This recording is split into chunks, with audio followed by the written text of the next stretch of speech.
종교다원주의, 가톨릭은 교황의 지배 아래 종교를 통일하려고 한다.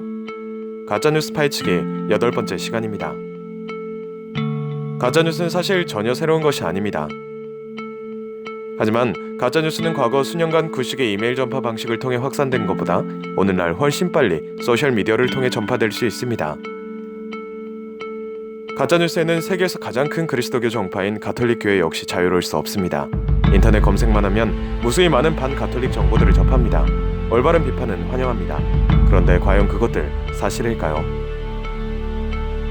아직도 미혹될지 모르는 신자 한 분이라도 생각해서 팩트체크 해봅니다. 어느덧 8편입니다. 종교다원주의, 가톨릭은 교황의 지배 아래 모든 종교를 통일하려고 한다. 이 음모론은 수구 개신교 목사들이 가장 많이 주장하는 것 가운데 하나입니다. 이에 따르면 가톨릭의 교황은 모든 종교를 자신의 지배 아래 두기 위해 이슬람이나 불교의 마귀들과도 손을 잡는다고 주장합니다.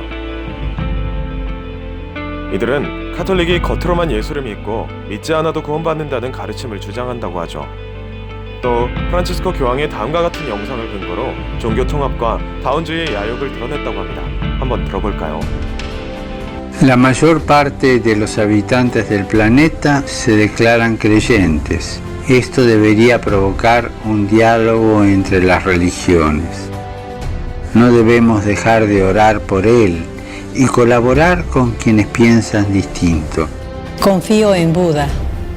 Creo en Dios. Creo en Jesucristo. Creo en Dios, Alá. Muchos piensan distinto, sienten distinto, buscan a Dios o encuentran a Dios de diversa manera. En esta multitud, en este abanico de religiones, hay una sola certeza que tenemos para todos. Todos somos hijos de Dios. Creo en el amor. Creo en el amor. Creo en el amor. Creo en el amor. Confío en vos para difundir mi petición de este mes. Que el diálogo sincero entre hombres y mujeres de diversas religiones conlleve frutos de paz y justicia. Confío en tu oración. 이 영상을 종교 통합의 야욕을 드러내는 영상이라고 하네요. 그렇다면 정말로 예수님을 믿지 않아도 구원받는다고 가톨릭은 가르칠까요? 그리고 가톨릭은 진정 종교다원주의를 표방하는 집단일까요? 정말로 교황이 종교를 통일하여 자기 발 아래 이들을 두려고 할까요? 세계교회협의회 WCC의 목사님들은 진정 마귀에 홀려 교황과 대화를 하는 걸까요? 심지어 가톨릭 신자들마저 성당 다니지 않아도 착하게만 살면 구원받는다는 식으로 생각하고 신앙을 가볍게 여기는 경우가 있는데 그것도 과연 사실일까요?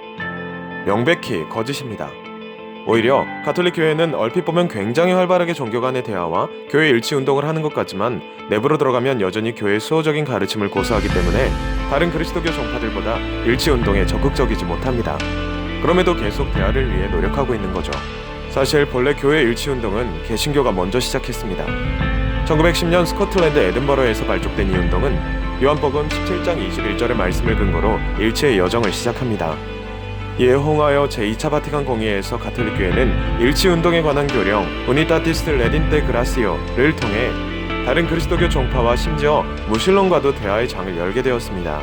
그 덕에 가톨릭은 이교, 타 교파라 부르던 다른 그리스도교 종파를 갈라진 형제로, 이교도 타 종교라 부르던 이들을 이웃 종교로 칭하며 하느님 뜻에 맞는 사랑을 추구하고자 현재도 노력하고 있습니다. 하지만 가톨릭 교회는 키프리아누스 교부에 교회 밖에는 구원이 없다, 엑스트라 에클레시아 눌라 살루스라는 명제를 지금도 그대로 고수하며 여전히 분명하게 예수 그리스도를 통해서만이 구원을 받으며 정통 가톨릭 안에서의 구원에 대해 명백하게 밝힙니다. 그런데 공의의 초점은 무엇이 교회인가 였습니다.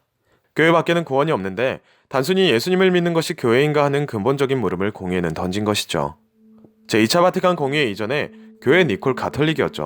그러나 공의회는 조금 다른 정의를 내립니다.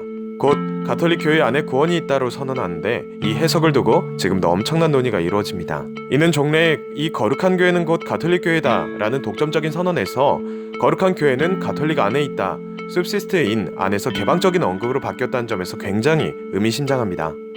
그렇다고 다른 교파를 완전히 인정하는 상대주의에 빠진 것은 아닙니다. 오히려 가톨릭은 그런 혼합주의, 상대주의를 더욱 경계하며 이 선언을 조심스럽게 해석할 것을 당부합니다. 심지어 그리스도 교회 간 일치운동을 참여하면서도 가톨릭은 정교회도 가입되어 있는 세계 기독교 협의회 WCC에 아직도 정식으로 가입하지 않고 참관만 하는 observer로만 활동하고 있습니다. 가톨릭의 종교 간 대화와 교회 일치운동의 내면을 살펴보면 사실 가톨릭 입장은 굉장히 교회 수호적입니다. 하지만 오히려 그럴수록 대화를 해야 합니다. 서로를 알아갈수록 양자는 하느님 뜻에 부합하는 사랑을, 자비를, 평화를 실현시킬 수 있기 때문이죠. 이는 이웃 종교들과의 대화, 무신론과의 대화에서도 마찬가지입니다. 가톨릭 교회는 끊임없이 대화를 추구하되 그 안에서 억지로 합의를 도출하고 무엇인가를 강제로 통합하려고 하지 않습니다. 성경적으로도 이러한 종교 간 대화가 결코 부정되지 않습니다. 가톨릭은 사도행전 17장에 나오는 사도 바오로의 아레오파고스 연설을 종교 간의 대화의 모범으로 삼습니다. 바오로는 이 연설에서 그리스도인들이 만든 알지도 못하는 신을 위한 제단을 언급하고 그들의 종교적 열망을 칭찬하며 대화합니다. 그리고 그 안에서 참 가르침을 자연스레 녹여내죠. 대화는 추구하며 일체의 여정을 향해 나아가되 더욱 각자의 정체성을 잘 깨달으며 평화로이 살아갈 때 그것이 바로 예수님의 서로 사랑하라는 가르침에 더 부합하지 않을까요? 예수님의 하나됨은 강압적이고 폭력적인 진리의 통일이 아닙니다. 이는 마치 위격적으로 서로 온전히 다르게 분리되어 있으면서도 하나의 지체로서 움직이는 삼위일체적 특성과 같습니다. 상대주의, 혼합주의를 경계하면서 평화와 선이라는 오롯한 가치를 향해 우리는 함께 노력해야 합니다. 하느님은 아브라함의 하느님뿐만 아니라 야곱의 하느님, 이삭의 하느님이며 온 우주의 하느님이기 때문입니다. 그들이 모두 하나가 되게 해주십시오. 요한복음 17장 21절. 마지막으로 돌아가신 무신론자 아버지를 둔 한 아이에게 프란치스코 교황께서 했던 작은 가르침을 들려드립니다. 이 영상 안에서 우리 그리스도인의 복음이 어떻게 추구되어야 할지를 함께 생각해 봅시다.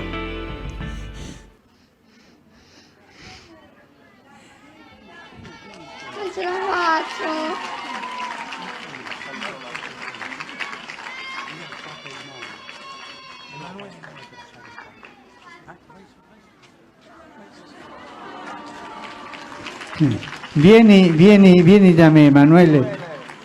Vieni da me e dimmi all'orecchio. Dimmi all'orecchio.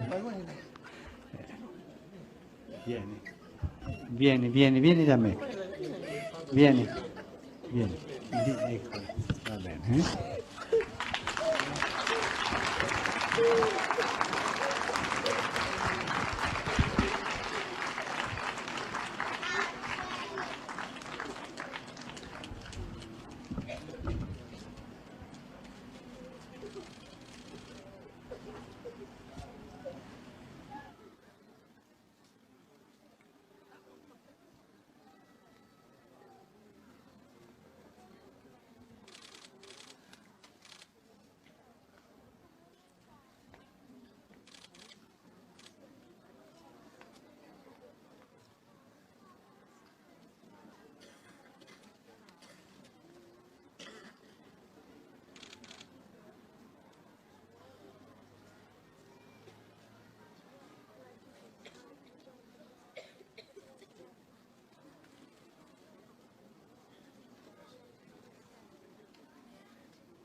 Magari tutti noi potessimo piangere come Emanuele quando avremo un dolore come ha lui nel cuore. Lui piangeva per il papà.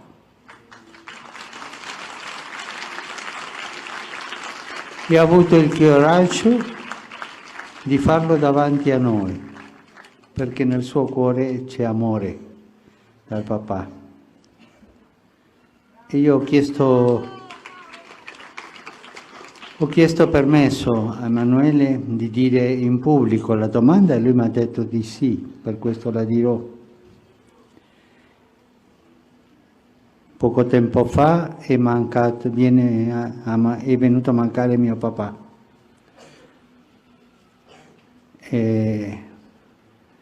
Lui era ateo, ma ci ha fatto battezzare a tutti e 4 figli. Era un uomo bravo.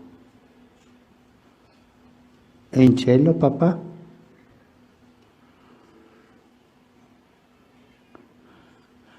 Che bello che un figlio dica del suo papà era bravo. Bella testimonianza di quell'uomo che ha dato ai suoi figli perché i suoi figli potranno dire è un uomo bravo, era un uomo bravo. E bella testimonianza del figlio che ha ereditato quella forza del papà, anche ha avuto il coraggio di piangere davanti a tutti noi. Se quell'uomo è stato capace di fare figli così, è vero, era un uomo bravo, era un uomo bravo. Quell'uomo non aveva il dono della fede, non era credente, ma ha fatto battezzare i figli. Aveva il cuore buono. E lui ha il dubbio che il papà, per non essere credente, non potesse andare in cielo. Chi dice che va in cielo è Dio. Ma com'è il cuore di Dio davanti a un papà così? Com'è? Cosa vi sembra a voi? Un cuore di papà. Dio ha un cuore di papà. E davanti a un papà che non credente è stato capace di battezzare i figli e di darle quella bravura ai figli. Voi pensate che Dio sarebbe capace di lasciarlo lontano da te?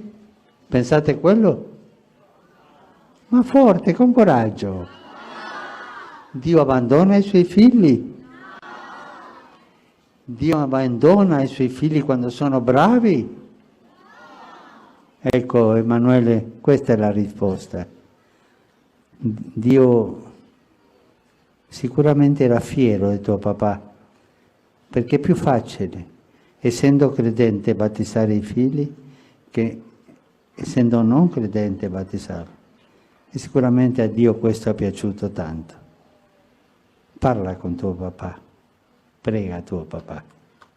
Grazie Emanuele per il tuo coraggio.